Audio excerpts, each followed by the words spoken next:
Greetings, programs. Welcome to Hydaelyn's Heroes, the Final Fantasy XIV podcast, where whether you're a warrior of light or a warrior of darkness, all are welcome on the star we call home.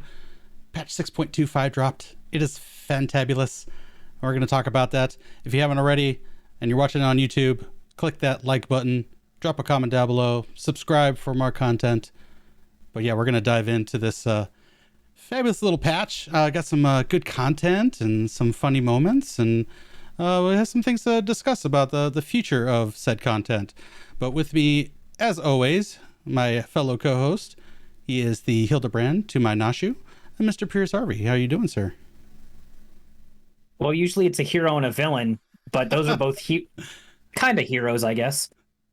So wait, so I'm the Hildibrand and you're Nashu? Yeah. Why do you get to beat a hot cat girl? Whatever, dude. I'm doing good, man. I'm doing good. Don't you know what happy to be MMORPG here. stands for? Uh, Massively multiplayer online role-playing girls. Many men online role-playing girls. I think that's Many men that's, online. Anyway, Like, okay. yeah, That sounds better. that's fair. No, I'm doing good. Weird to be here on a Monday, but I'm glad to be here. So I'm ready to talk about some interesting 6.25 stuff. Yeah. So, Before we get into that, let's tell everybody where we're at with our rating, right? We got a door boss down finally. It's kind of exciting. Yeah. We've beat him twice now, Yes. and we're starting to get a kind of a decent way into phase 2. Still having some trouble in the first natural alignment, but I think with some new strats we're going to try on Tuesday, and maybe we can see some more of the first high concept. That's what the mechanic is called. So honestly, looking forward into the fight. It looks a lot shorter than I assumed it would be, and it looks like it's not going to be that difficult. I think that it's just once people get to know where they're going, it's going to be pretty smooth sailing. But anyway. Yeah, we're and there's some really big hits in the second phase, especially with high concept, which we've seen a couple of times. Yeah. I will say that I feel that once people know where they need to go in phase 2, it feels like it's going to be more down the line normal 14 fight, whereas phase 1 is more frenetic and it's crazy stuff going off all the time, especially with leg day 2. So I'm excited to dive more into it. And yeah, I think it's just about solidifying strats, knowing where you're going every time, because those mechanics are going to repeat. So once you got it down in the first one, you basically got it down for the second one, except for a couple twists and turns. So we should be having it down hopefully in a week or two, I imagine. So Yeah, I agree. I don't know if we'll clear it this. I hope we can clear it this week, but if not this week, and absolutely the week after. So, looking forward to finally getting our hands on some weapons and some body armor. So, yeah, buddy, we need 8 of those body armors. Absolutely, we do. Usual. Actually, thanks, Square Enix. I need 5 of those body armors myself because I've said I want the whole set for every job. Yeah, because they're so good. I need the whole set too. Yeah, I need like every set for everything, but I don't know if Fuji needs I don't know if Black Mage needs the raid body. Sometimes the Black Mage gets to relax a little bit and buy the tome body for once, but everybody else usually has to deal with getting that godforsaken raid body. So yeah, I think I think you might be right. I think it might be everybody but him needs this. So anyways, but let's get down into some topics here with the new patch that came out. And how do we deliver those topics? Well, we've been devising them ourselves. But what we really want is to hear from you folks. So if you send in a question or comment over to tarkothgaming@gmail.com, hopefully, probably, your comment or question can be part of a future Hydaelyn's Heroes. And with that out of the way, let us move on to main quest number 1. Main quest number 1, Slayer of Gods, Savior of Ishgard, Liberator of the Provinces, and Stealer of Pants. Hildibrand is back. Did we enjoy the Gentleman Inspector's return? And how many Manderville weapons have you two created? All right, man. I'm gonna let you lead off because you're more of a Hildibrand fan than I am. I've done the content and I've enjoyed it, but I feel that you embody Hildibrand on a more deeper level. Is that so? How do you figure? I don't know. I'm not ruggedly chiseled like the Manderville Men or anything like that. I don't know. I don't No, know. but I enjoyed it. I enjoyed this little chapter that we had. It was relatively short. I think it was mostly just to kind of get us into the relic quest. Yeah. I think it was more so for that and less to push the Manderville or the Hildebrand story forward. Yeah. But for what it did, it was nice. You know, everybody's freaking out about the little rabbits dancing from the mouth on the moon, and that's, you know, everybody was wondering what that thing was for, and it turns out it's just like a little welcoming party, and that was nice and cute and whatever, watching the bunnies dance Well, it's also and the jiggle entrance grass to or whatever. Smileton, right? Maybe, yeah, I guess so, because maybe It's it's right like at the the welcoming base. committee for, Yeah. you know, going to the neighborhood, which would be Smileton, right? That's kind of Yes. the living quarters. So, but yeah, it was cute. It was cute. You know, I'm happy to see the little weird alien poo poo thing from Final Fantasy VIII. He's cool, and guaranteed we'll probably have him as a minion by the end of this thing, like we got Vivi as a minion or Gigi as a minion at the end of the Heaven's Sword Hildebrand. So I'm looking forward to having a little alien buddy following us around. We get him as a minion, right? It's got to be a minion at then, right? Pew Poo is a minion. Yes, that's what I'm saying. Yeah, we have to have him as a minion. And then, you know, the whole thing with like the clone Hildebrands, and That was you know, absolutely there was ridiculous. the one clone had like was super depressed and he got away, and then like he and the actual Hildebrand like had a moment together as he tried to save they tried to save each other from Godbert's, you know, assault or whatever he was doing, the hammer throw. Fatherly love. That's what that's called. Yes, of course. But no, it was a nice little time. But obviously, I was most interested in getting to the weapon part of it because, believe it or not, the weapons look pretty incredible. I think a lot of people were worrying that they were going to be kind of jokey because they're Yeah. called the Manderville weapons, and that was, you know, there's a point, you know, good point.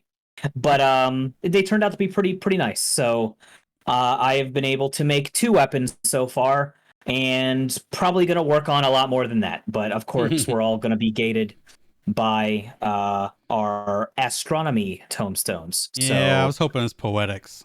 Those are more plentiful. everybody yes, I have so many poetics, I have no idea what to do with them, but they decided to go with astronomy. It gets us going into doing dailies.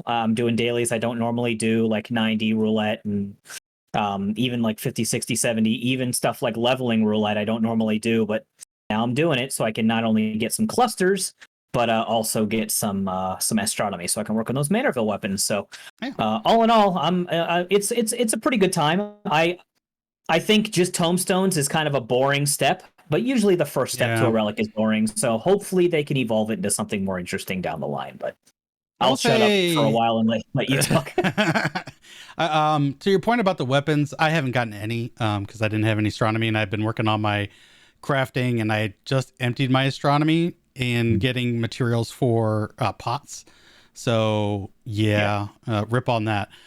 But I'll be getting my first one here soon. I definitely want it for the next raid because I haven't gotten a upgraded weapon, tombstone weapon. So because it has piety on it, I was like, I'm not going to get it unless I can get it upgraded. So this is going to be a little bit better because it's going to be the same eye level. And I think you said it's going to have boosted stats to a degree. And I think it has 5 materia slots or no? It does not have 5. Oh, okay. It only has 2, but compared to Windswept, it's better. Compared to the Windswept, yes, because the Windswept has 275 in one stat, and then it's like 185 maybe in another stat, where the Manderville weapons are 275 for both stats. So Sick. It's like for the Red Mage weapon, it was 275 crit and determination, and then I slotted in 2 direct hits. So it's a pretty big boost in secondary stat just for having the Manderville weapon if you're somebody who's still obviously using the Windswept. So definitely worth getting your hands on it if you're still rocking those 615 weapons for sure. And for anybody that's just starting out, you know, you get this, and you build up a job 90 and boom, you have a 615 weapon that's superior to anything that comes before it. So easy money there. As far as the quest itself, I liked it a lot. I thought there was quite a bit of funny parts. I like you, I felt the clone's depression because the only one that survived, and what do I do? Was kind of interesting. Delion, though, annoyed the piss out of me. Just his conspiracy talk and not accepting what he's seeing and just being a total negativity toward the whole entire story. Is like, I don't like this dude. I don't want him to be here in my funny Hildibrand side quest. I mean, if you look at what he was saying, it was absolutely ridiculous. So I guess you could find some comedy in that. But maybe Square is poking fun at America's QAnon problems going on right now. I don't know. It's just like, just stop. I don't like this guy. I don't know. I enjoyed him. A lot of the times for Hildibrand stories, there's always like negative Nancy. In the old ones, there was always like a straight man, right, yeah, to go with the goofiness of Hildibrand, and like in the first one, it was that Ellison inspector guy who you actually get to interact with a little bit more in the Scholisticate storyline. So if you've never done the Scholisticate storyline for the Ishgard, it's very good, and you get to interact with that character more.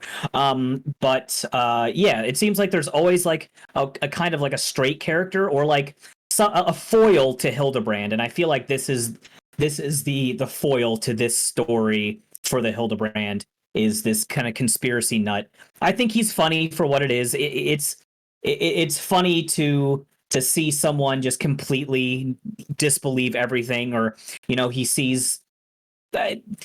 If you think about it, like if you see an aliens on the moon, you're probably gonna like wonder, okay, why are there aliens on the moon? Are they gonna take over? Like they have all this advanced technology. Like they're obviously gonna try to enslave humanity. Like they don't know. They don't know the whole story of Hydaelyn created the Loporrits and all that stuff as custodians and blah blah. So I guess it kind of makes sense that he would be super freaked out about it. But yeah, I don't know. I kind of enjoy it. I guess I'm interested to see where they go with him. But yeah. So, and then we have is it Geralt? Yes, Geralt. Yeah, Geralt and Godbert, and they're combining forces, the best blacksmith and the best goldsmith together to make our fabulous Manderville weapons. And I said this a couple of times during streaming, and I think with you as well, that I really felt that these weapons, because I was like you, I was afraid that they were going to be silly looking, and maybe by the end they will be. But as of the first versions, I got a big feel of like a Realm Reborn artifact or Heaven's Ward artifact weapons, maybe, a couple relic weapons. They're just like more refined and prettier looking. So I'm really happy with the design choices that Square went with on these relic weapons. They're really, really nice. Yeah. I mean, I don't think almost any of them are a miss for me. I think they all hit pretty good. Even the Scholar book is good. Even the books look pretty good. And I think, yeah, you make a good point where they do look very relic-y. And what I mean by that is even they remind me a lot of just like the traditional 2.0 relics, like the Zenith, Zeta, all those weapons. Like for the monk, for example, like, the traditional monk relic is the Sapphire with the quirls on your fists. They're like the lion heads, right? And in this version, the Manderville weapons, they're dragon heads. So it's like, awesome. I feel like, yeah, it's really, really cool. So I feel like they're taking a lot of inspiration from older relics, but kind of updating them and making them look a lot, just a lot better and cooler. Weapon design has evolved over the years, I would think. Yeah. So this is kind of like a new, fresh take at all of these, job specific weapons. And I really, really like what they're doing with them. And I can't wait till these weapons have a glow. And I can't wait to see what they do with them in the future, because I think they're just going to get better and better. I don't know if they'll ever go jokey. If they do go jokey, maybe it's just for like one step. And then the final step, it goes back to looking, I wouldn't mind personally if I got like a nail bat or a mop as a weapon. I think that'd be funny. Like Final Fantasy VII, the joke weapons, like the spear weapon would be a mop. I don't know. That's funny. But then go back to the cool looking stuff. I'm with you. If I think the first set kind of allayed our fears. Okay, they're taking this seriously. It's not just a joke. But as a as a twist against the player base, if there's 3 tiers and 3 versions, the second version being jokey, so a map, nailbot, coloring book, whatever it might be. Yeah. That would be funny for the second tier, and then some weird particle effects go on to it, and then the third tier go back to something serious and really cool looking. So that would be awesome. That I wouldn't mind, because with the second tier, it's like, okay, they're not going to leave it like this because no one's going to want to wield them. Yeah, that's what I'm saying, right? I don't know. They did do that. You know what? They might wield them. There's a lot of things that happen in Limsa. What happens in Limsa stays in Limsa. I mean, if there's a joke weapon, there's going to be somebody out there that wants to use it, because there's people that are running around in our dungeons wearing like giant Namazu heads and stuff. Like, people don't care. They just want to look funny and stand out. So I think joke weapons can actually do pretty well. People wield those weird cactar weapons you can get from the gold saucer. I can't stand them. I can't stand those cactar ones. They are so goofy, but people like them, man. So I don't know. But yokai weapons, for being joke weapons, the yokai weapons actually aren't bad. Some of the yokai weapons look pretty badass, but some of them are really goofy, but some of them actually look really, really good. And yeah, I think the yokai weapons are a good balance between cool and jokey. So I guess we'll have to see what they do with these, but I'm super interested. Okay. They started off well. Let's put it that way. They started off better than I expected. So I'm excited to see how the designs evolve, and hopefully how the questing itself evolves, and maybe it'll be a little bit more involved than just vomiting out tombstones. So, yeah. All right. So final question with this topic. How many of these relics are you really going to progress in? That's a tough call. I think for my Bosjan weapons, I did 3. I think I did 3. I think I did Gunbreaker, Dancer, and Red Mage. And I have a lot still that are in progress, and then I just haven't gone back to do them because, going into doing Delubrum Reginae a million times does not sound good to me, but some of those weapons do look really good, so maybe I will. But depends on what the questing is like. Obviously, with the Bosjan thing, it was a lot more involved. You have to do a lot more in the zones itself and do a lot of the rate, like the Del Riata rating and stuff like that. So if it's going to be something where it's just like tombstones or doing a lot of dailies or, stuff like the old 2.0 or even 3.0 relics, then I'll probably make a few. I think even with Heaven's Word, I think I made either 3 or 4. So that's probably where I'll land. I'll probably do like my main jobs, right? Like Reaper, Monk, Red Mage. I've been feeling Sage a lot lately. Maybe Sage. Maybe I'll get into Warrior. I've been liking Warrior a lot too. So maybe you've been using Warrior quite a bit. I have. So maybe I'll do like 4, maybe 4 or 5. Okay. So we'll see. What about you? So I like to collect all the healer stuff. So all the healers. So that's 4 right there. And then whatever I happen to get to level 80. There's a fly buzzing around my head. So as of right now, the only thing level 90 is my summoner. So I may progress that as well, but I won't keep it. So I don't know, because we have such limited space that, I might just have to keep the healers, and then anything else that I progress in, I might just have to dispose of, at the end of the expansion. So, we'll see, but definitely the healers. So that's 4 for me. So, yeah. All right. With that out of the way, that ends our first main quest. Tell us what you think. Are you excited about these weapons? How many do you plan to progress? What did you think about Hildibrand's story? Was it funny? Was it stupid? Drop a comment down below. Tell us what you think. And let's move on now to main quest number 2. The biggest piece of content from the new patch is the variant in Criterion Dungeons. Is this the 4-man content you have been hoping for? And are the rewards worth it? So I'll start off with this one. Yes, this is the dungeon content I've been hoping for. The variant dungeons, well, at first I was dismissive of them because I thought it would just be too easy, and they are easy. But the varying paths, the varying mechanics, the way you get to different paths leads you to so many different experiences. Right now, 12, because there's 12 notes. But it's just a lot of fun exploring all the myriad paths. So while we have, our normal MSQ dungeons now, having something like this where you can go off the beaten path and go to do something different, and each path has its own bosses, and even those bosses, depending on if something's happening in the dungeon, like on the right side, if there's a leaking pipe, you won't have water, you have ceruleum filling the room, and that leads to different mechanics. So having stuff like that is really exciting, and I hope they do more of that. I hope they do more of this with MSQ. As far as Criterion, I love the challenge. It feels like a Savage raid inside a 4-man. So that, to me, gives me a lot of excitement to dive in, learn mechanics. There's quite a few mixes of different mechanics, and I'm loving it so far. The dungeon feels, Criterion specifically, feels like an old school MMO dungeon where you have to be careful with how you're pulling just the trash mobs themselves. I am totally excited.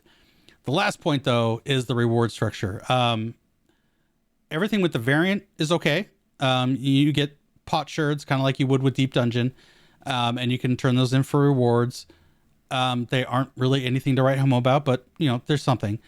But as far as Savage, beyond the mount, there's really nothing to get excited about. You can get materia.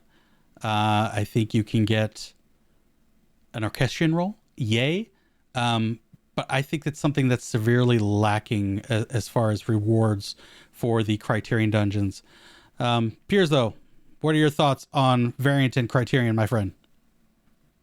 So, when it comes to variant, I think they really killed it. I think if you're not somebody who is interested in the crazy challenge that the another Sylvan subterrane and then the Savage version of that brings, but you're someone who really enjoys the lore of the game or the story, or even if you enjoy just exploration in general, I think you're going to get a lot of entertainment out of the variant dungeons.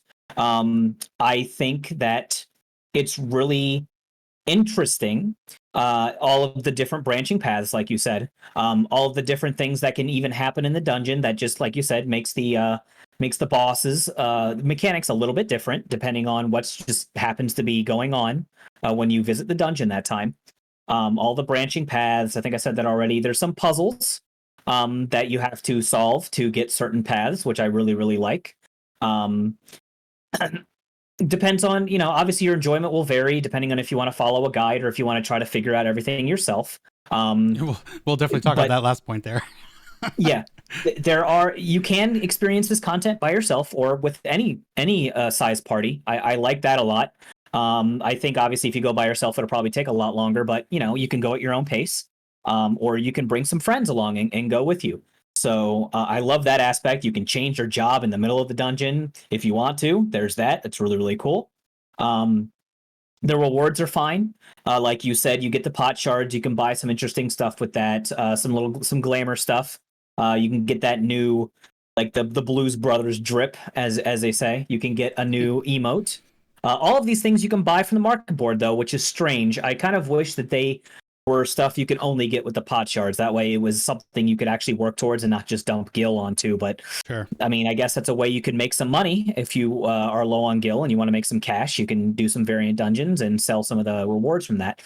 But overall, I think the variant dungeons are great. If they keep doing this for the future variant dungeons, I will be 100% happy and content. I think that they really hit something really, really cool here, and it's something that I hope they continue doing far into the future. Hopefully maybe we get like 2 or 3 an expansion. Like, I'd be happy with that. Absolutely. As for the actual challenging, the another version of these, the Criterions, I think the challenge, like you said, is fantastic. I think that these really, really do nail a 4-man challenge, something that they haven't done. At least I can't remember a challenging 4-person content since the later levels of Deep Dungeon. If you're in like a Palace of the Dead, or if you're in Heaven on High in the later levels, yeah, you have to worry about what you're pulling. You have to worry about, the mechanics that the things are doing, and it feels exactly the same in these Criterion dungeons. The pulls are very careful. You have to be very careful with them. The mechanics will hurt you very bad if you fail them. And the bosses are all sufficiently challenging. They feel like raid bosses put into like they feel like either like extreme or savage level bosses put into these 4-man content. And at least for the normal version, the DPS check isn't crazy, so you can get away with some mistakes and still progress, but it's still challenging enough to where you have to know what you're doing. You can't like squeak by. So I really, really enjoy that part of it. That's fun. We're still, we haven't beat the final boss. The final boss, I have done some research. It looks like a doozy, but I'm looking forward to challenging it again. And the rewards for that is specifically you get this currency called silver. It's in its own little special part of your currency page, I think, and you can spend that currency on a mount and, like you said, I think an orchestrion roll and some other stuff.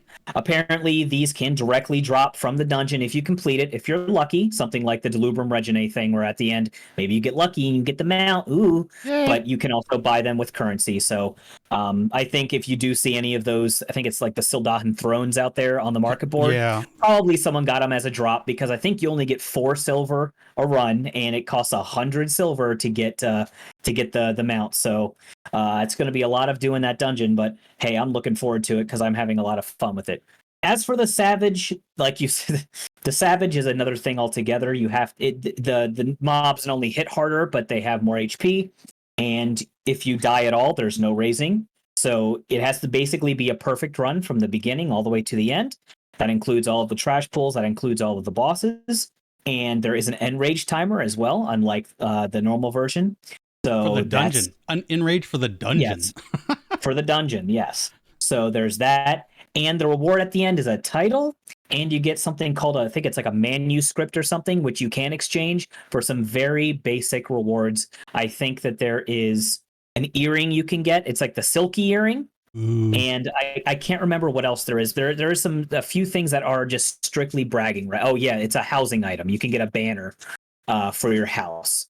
So, and some materia, which is like the worst way to spend. I mean, I guess if you do the Savage a million times, you bought all the glamour stuff, then I guess there's nothing else to spend them on, which I think really hits at the problem, right? There's nothing else to spend it on. So I think ultimately, and we were discussing this before, I think people want some ways to upgrade their gear using Criterion. Specifically, I think dropping just some simple tombstone upgrade items like the coatings and the twines and stuff like that would be a good option. Obviously, maybe putting a cap on that per week would be the way to go. So that way people can't just like zerg through it a million times in one day and get a whole bunch of these upgrade items. You still want to kind of put a cap on it like they do with the 24-man when those kind of the roll around for the catch-up patches. But I do wish there was something a little bit more exciting of doing these dungeons, something you could actually use to increase your gear level, because these also are gear dependent.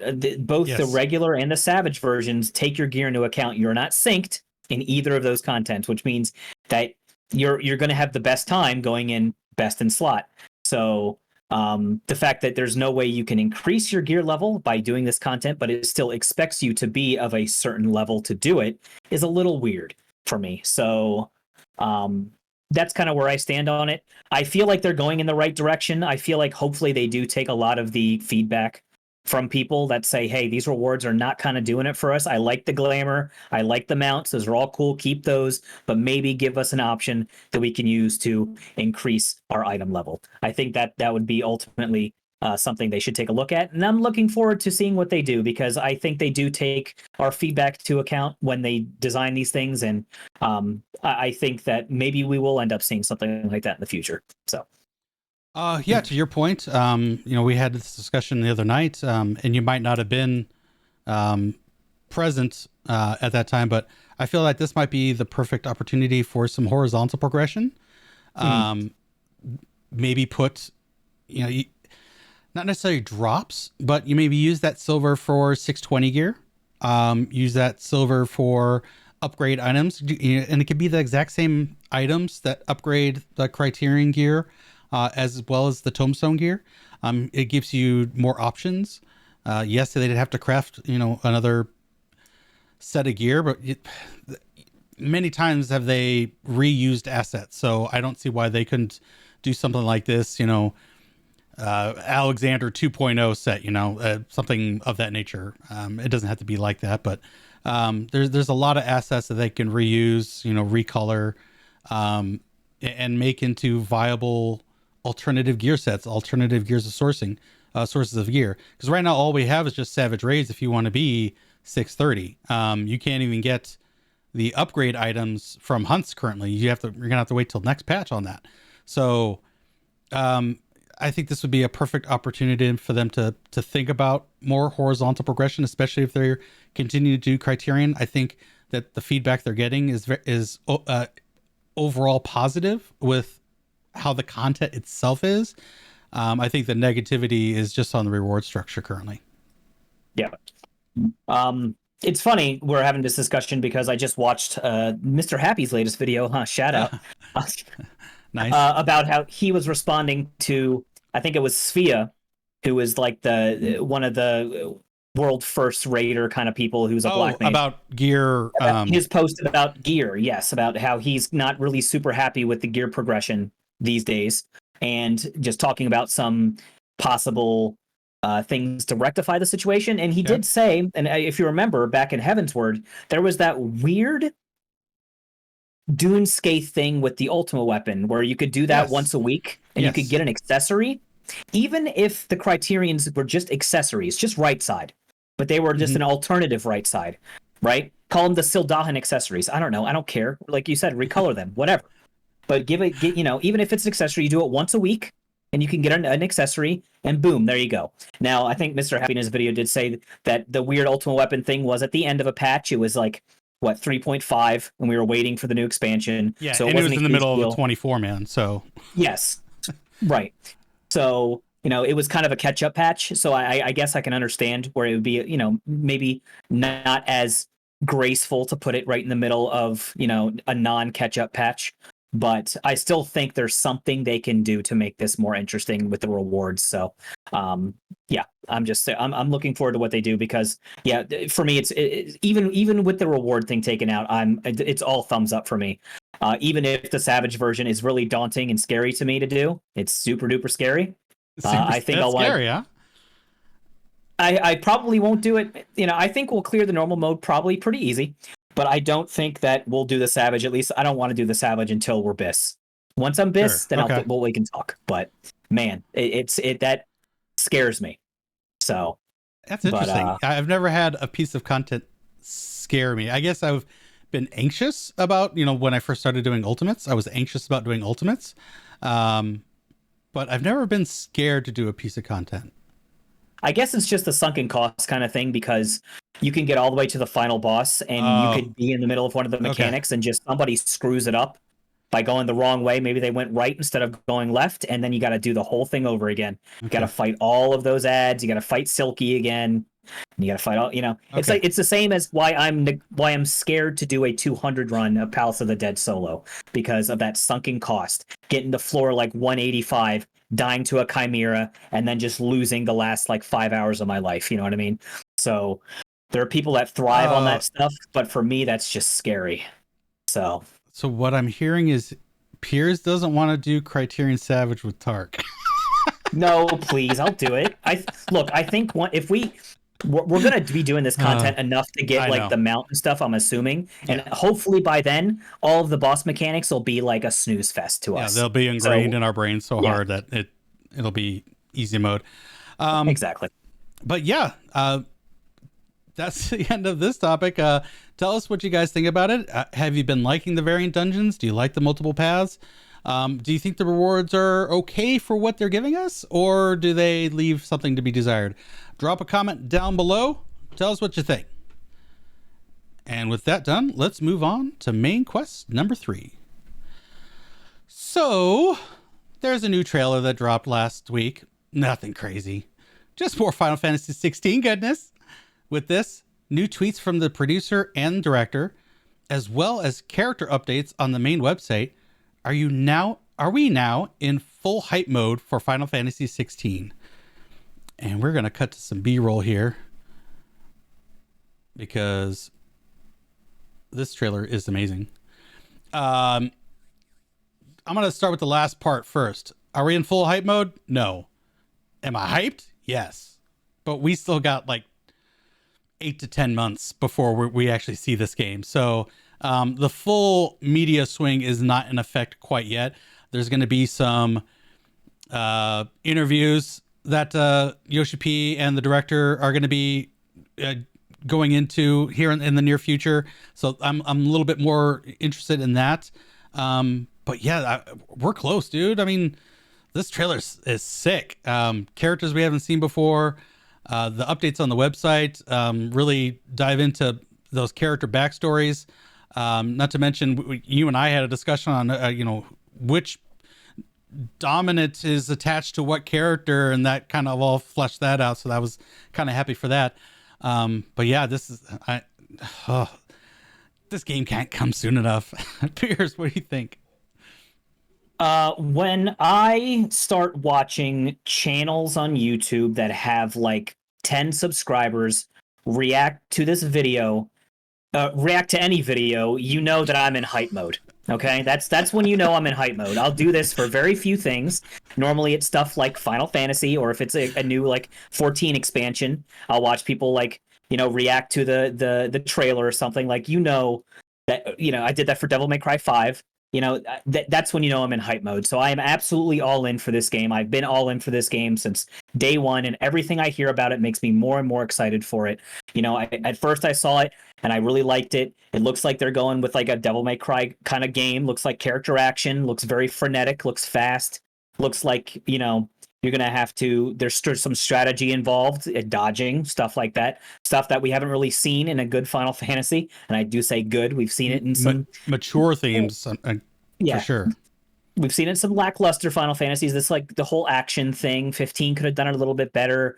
I like Final Fantasy Origins a lot, but, there's some things about that game that are a little funky, but I feel like they're, I saw that action. I saw that it's somebody from Devil May Cry is working on this game. So that made me even more excited. Seeing like the Dominant trailer got me hype. And then seeing this trailer got me even more hype. I'm super excited. Hearing the music, hearing what Soken's doing is nuts. It's really good. I'm excited to see where they go with this, man. Like, yeah, obviously we've got a long time to wait next summer. So unfortunately we've got some time to wait, but I'm still feeling the hype. Probably will die down after a while until we start seeing something new. But this is a day -1 purchase for me. I'm gonna get it instantly. It's a new Final Fantasy. Everybody's got to freak out about a new Final Fantasy game, new mainline. So yeah, I'm super duper pumped for this. I would be shocked if this game flops. Let's put it that way. Yeah, I think it's gonna be really good. I don't think it's gonna flop. Kind of pulling up the old Twitter here because I wanted to kind of go over the message from the producer and the director here. But let's take a look here. Oh my goodness, it's so small. I need to blow it up here. There we go. So he had a greetings, everyone. I'm happy to announce that our newest trailer, Ambition, is now live. Rather than focusing on action as we did in our last reveal, this time we wanted to give the world a more in-depth look into Final Fantasy XVI's lore and its rich cast of characters with the dominance front and center. And boy, are they ever front and center. Let's see. Clearly I'm not prepared. Come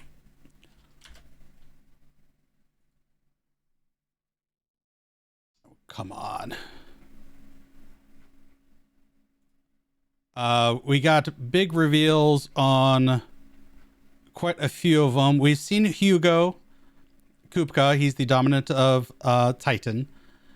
We got a better look at Benedicta Harmon. She is an intelligence officer. Yep, she's the dominant of Garuda. We got a small snippet of Dion Lesage. He is the dominant of Bahamut for the Empire. I kind of thought Bahamut was going to be maybe a main bad guy, but it's really kind of looking like, especially with this trailer and the updated character information on the website, that whoever is dealing with the dominant of Ifrit, it doesn't look like it's Clive. It looks like Clive is on a revenge tour as per, the website. he's trying to find the dominant of Ifrit to exact some vengeance for, I'm assuming, killing Joshua, the dominant of Phoenix. So, you know, the fact that Bahamut is already revealed who controls that. And then we have, lastly, made a big interest, in my opinion, Barnabas Tharmer. He is the dominant of Odin. He was just badass throughout this trailer, especially his blade. At first, I thought he might be Rama, and then I thought he might be Bahamut as well. But he is from Odin, and that sword in the trailer where that he unsheaths and points at whoever he's talking to, clearly Zenitsuken, right? Yeah, obviously, yeah. What are some big points from the trailer that you really liked on that? Well, watching a lot of these reactions, get the words out. There have been a few things that I've noticed that have constantly been brought up by different people, and one of those is that number one, it's very Game of Thrones. Like number one, actually, it's a lot of political, yeah. Number one, it's very Ivalus. I think people who are experienced with Final Fantasy see the book opening. They're like, oh man, this is just like tactics. They see the kingdoms, they see the political intrigue, they think Ivalus, right? And then people who aren't as interested in Final Fantasy, maybe they haven't played as many Final Fantasy games. Even I'm watching some of the reactions from those kind of people, and they think it's Game of Thrones. They like the political intrigue. They like the all the different kingdoms, and it looks like that's what it's going to be. It looks like when you look at the boss battles, especially like the big giant like Hydaelyn or Icon battles, it's like everything against everything else. It'll be like Titan versus Ifrit, and then it'll be like Phoenix versus Ifrit, and then it'll be Ramu versus Odin, and then it's Bahamut versus Ramu. It's like it's everything fighting everything, and I really like that concept. I like how this is like a giant war, like they say in the trailer, a war of the icons, and it really shows. And there's nothing quite gives me the hype as like thinking of a scene where it's like a huge army clashing against each other while these giant icons fight each other in the background for like control of the battlefield. Like that's so hype. And if we get to live that out, I can't wait. And it looks like that's what we're going to be doing. So I don't know what's going on with Ifrit. Obviously, we think that Clive is Ifrit, but that in the trailer it looks like that's not the case. We don't know if he gets the power, but we do see Ifrit fighting. I think I've seen where Ifrit's the good green bar against the bad other bar, or maybe it was like Phoenix versus Ifrit. I don't know, but it looks like we'll be in control of all kinds of these icons fighting against other ones. So I don't know how that's going to work, since we're just basically taking control of Clive the whole time. I know we'll have some other party members kind of like coming and going, but like, is Clive just going to have all of these powers, or is it going to be? Are we going to be taking control of these other dominants? I'm not sure, but I'm super pumped for it. Like, yeah, I'm super duper excited. Well, to go off your point there, I kind of think Clive. We kind of see where Joshua, touches Clive's hand, kind of bestows some of his power to Clive. I think that might be something that keeps happening as we go throughout the story. And we see not just like the big scale battles, we see smaller scale battles, Clive versus Hugo in his kind of enhanced Titan form. So I'm wondering maybe if something like these fights lead to, okay, you defeated me. I know where you're going. I know what your journey is about. And like they bestow part of their power to him as well. So maybe that's how Clive gets his powers. Where Ifrit falls into this, I'm like now at a complete mystery, because I could have thought Clive was Ifrit. So like, well, why does he need Ifrit and Phoenix powers? And technically, have we really seen Ifrit powers on Clive? I guess not. No, we've seen him with Garuda. We've seen the fire uppercut. We've seen him with Titan. We've seen him with Phoenix, but I don't know if we've ever seen him with Ifrit. So I don't know. Expectations dashed. I like it. Going into a game without any idea what's actually going on, I'm all about. Gonna bring up that B-roll again here. Some of the pages at the end of the book, though, you and I led to a little bit of speculation. We got this shot here at the end with the book. You can see Garuda, or that's Shiva. You got Odin, Titan. Someone we haven't seen yet. This looks like this could either be, this is probably Leviathan, but it could also be, this could also be Rama, maybe, possibly, in some weird lithe person form. I'm not sure. I'm kind of, I was going ahead of myself here. Oh, here's a better shot. So, okay, yeah, this curves up. That's its head. That's Leviathan. That's definitely Leviathan. There's no way it's not. Okay, yeah. There's Rama at the top. Can't really see it in the way I have it cropped here at the moment. And then Garuda's next to him on the left. Yeah, we're just dissecting the trailer here. So we got Garuda here, and then Rama's right next to him. I see his old beard there. So we haven't seen anything from Leviathan. I'm hoping it's not, something that happens off screen. I hope he definitely makes an appearance, because Leviathan's one of my all-time favorite water primal icon summons.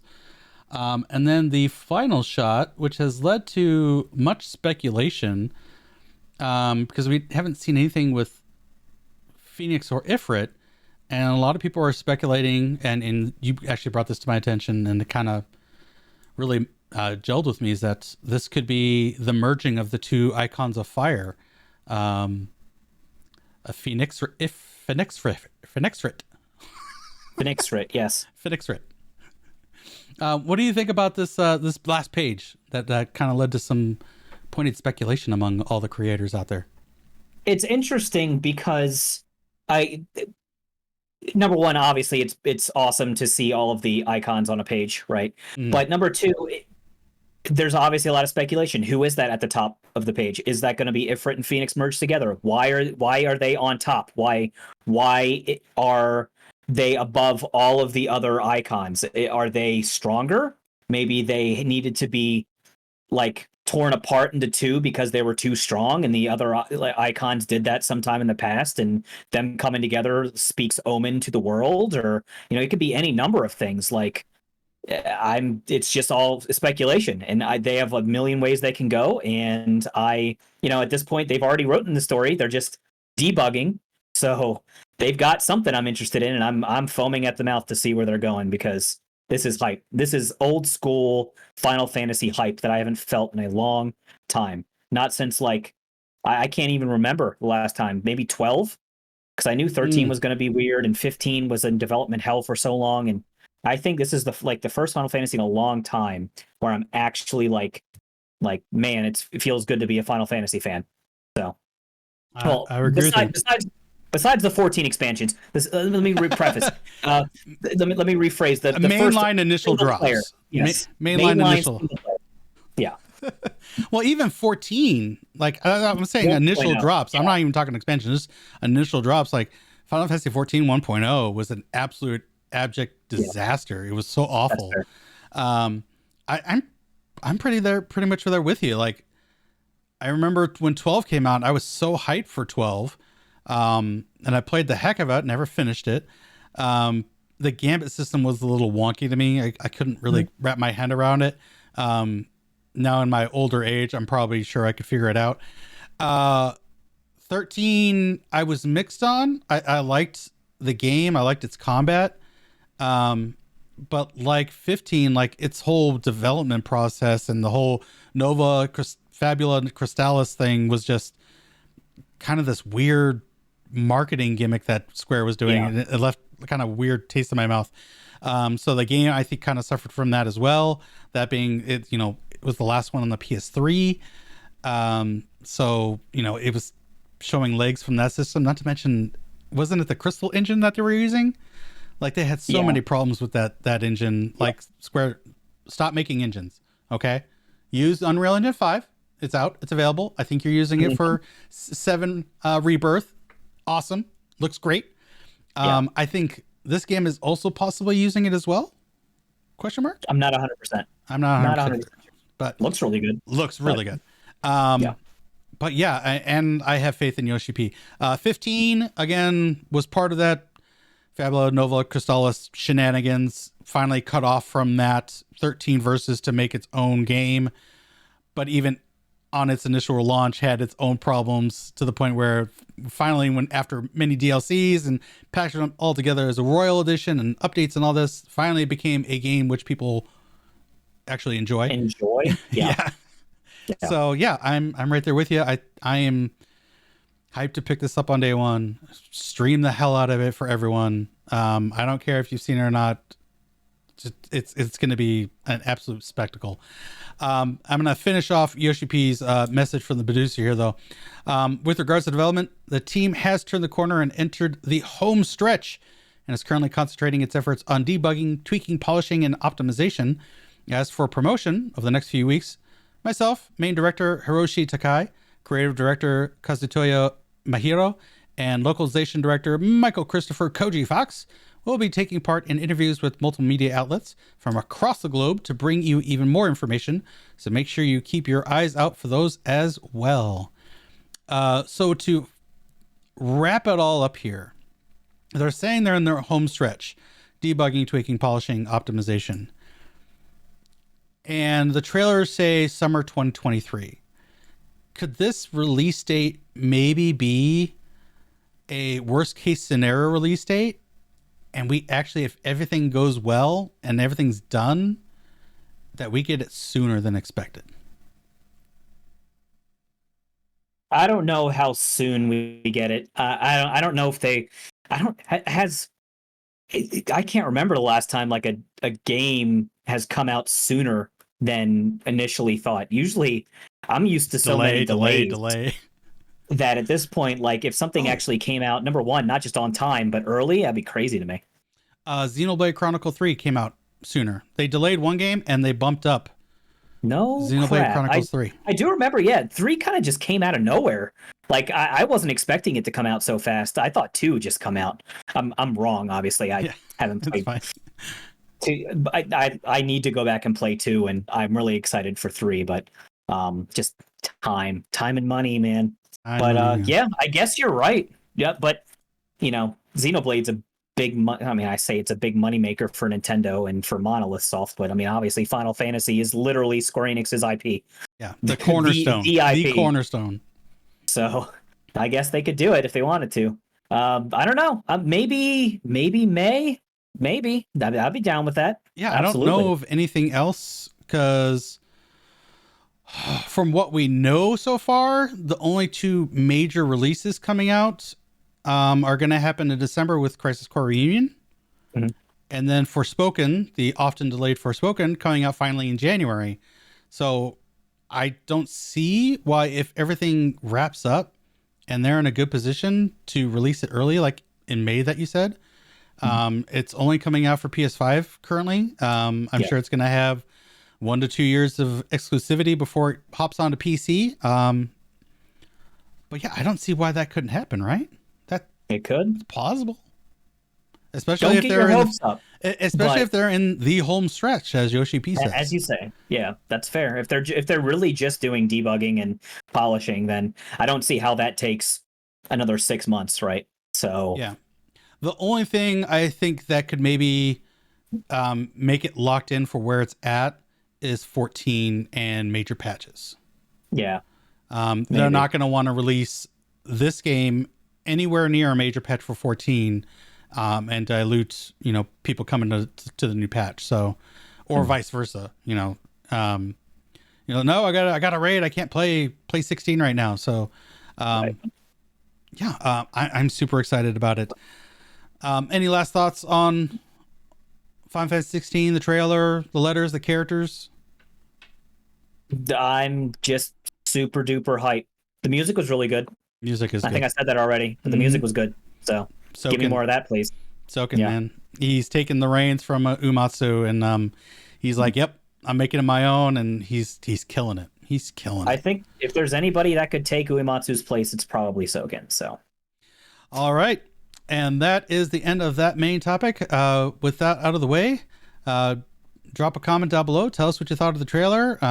Who's your favorite character so far? What do you think of all the icons that are being shown off, and where the heck is Leviathan? Drop a comment down below. Tell us what you think. And with that, we are now done with the show. Thank you all for joining us. For those on YouTube, again, drop those comments. Let us know what you think. Hit that like button. Subscribe for future content. But until next time, Piers, where can people find you? Well, people can find me where I've been for the past few weeks on Twitch, radio_Piers, streaming the Dark Cloud series. I did miss last Sunday. I'm sorry about that, guys. Had a lot going on. And with the future weeks coming, I am actually starting school again. So Nice, dude. I will have some schoolwork I have to do. So my streaming schedule might take a little bit of a hit, but I'm going to try to at least do Sundays. So catch me there on Sundays. We're doing Dark Cloud 2, and after Dark Cloud 2, I have a list of other games that I would love to play on stream for you guys. So come hang out. Would love to hear from you. Would love to chat with you. It's just a really good time overall. Get the night, relax, and just hang out with some people who love good games. So, but other than that, you can find me on Final Fantasy 14. As always, I'm on there almost every single day. I am on the Leviathan server on the Primal Data Center. My name is Piers, spelled like it is under my face. Harvey, Harvey, like Cecil Harvey from Final Fantasy IV. Come say hi, come hang out. Let's do a dungeon together. Let's work on getting Astrotomes so we can get more Maneuver weapons. Anything. Do variant dungeons. anything. Let's hang out. Let's chill. Anyway, that's where you can find me. And of course, you can find me here every week doing this cool, awesome podcast. So come hang out with us next time. Anyway, where can people find you, Tark? You can find me Twitch, Twitter, YouTube, all at Tarkoth Gaming. So if you want to know updates on when this show goes live and all that fun stuff, we kind of have a fluid podcast schedule. Sometimes, mostly it's on Friday. Sometimes it's Sunday due to personal issues. And sometimes it's Monday, like today. But check out Twitter for all the updates and going live messages. Play Final Fantasy 14 4 days a week. Try to do alternate adventures on Mondays. I've been having some health issues myself, so it's kind of limited some things for me, but we're going to try to get back on schedule here.